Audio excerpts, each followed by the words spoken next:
കൺമണി, നമ്മളിത് എങ്ങോട്ടാ പോകുന്നത്? ഡ്രസ് എടുക്കാൻ. ഇന്നത്തെ യാത്ര ചെന്നൈയിലുള്ള ചേട്ടൻ്റെ കല്യാണത്തിന് വേണ്ടി കൺമണിക്കുള്ള ഡ്രസ്സ് പർച്ചേസ് ചെയ്യലാണേ. കൺമണിയാണ് മാപ്പൊക്കെ നോക്കുന്നത്. വല്ല തോട്ടിലും കൊണ്ടുപോയി ഇടാതിരുന്ന ഭാഗ്യം. ഞങ്ങൾ നേരെ പോയത് കല്യാൺ സിൽസിലോടാണ്. അവിടെ ആഡീസയിലാണ് എടുക്കാൻ പോകുന്നത്. അറിയില്ല, അവിടെ പോയി. അവക്ക് വലിയ ഐഡിയ ഇല്ലാത്തതുകൊണ്ട് പൈസ ലാഭിക്കാൻ ഞാൻ ആദ്യം കൊണ്ടുപോയത് ചുരിദാർ എടുക്കാനാണേ. എന്താണ് ഞാൻ റിസപ്ഷൻ ഇടേണ്ടത്? എൻ്റെ ഭാര്യയിൽ ആ നിമിഷം ഞാനൊരു നാഗവല്ലിയെ കണ്ട്.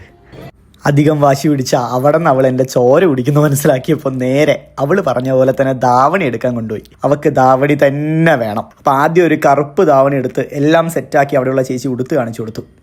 കുട്ടിക്ക് എങ്ങനെയുണ്ട് ചോദിച്ചപ്പോൾ ഞാൻ എല്ലാം അടിപൊളി പെർഫെക്റ്റ് ഓക്കെ പറഞ്ഞു. പക്ഷെ അവൾ സമ്മതിച്ചില്ല. അടുത്ത ധാവണി പോരട്ടെ, അടുത്തത് നീലയായിരുന്നു. അതും കൊള്ളാന്ന് പറഞ്ഞപ്പോഴും അടുത്തതും പോരാൻ വേണ്ടിയിട്ട് അവൾ കാത്തിരുന്നു.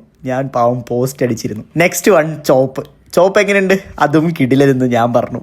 അവൾ ഓക്കെ എന്ന് പറഞ്ഞ് ഒരെണ്ണം ഫിക്സ് ചെയ്തു. ഇതിലേതാ നല്ലതെന്ന് നിങ്ങളൊന്ന് കമൻറ്റ് ചെയ്യണേ.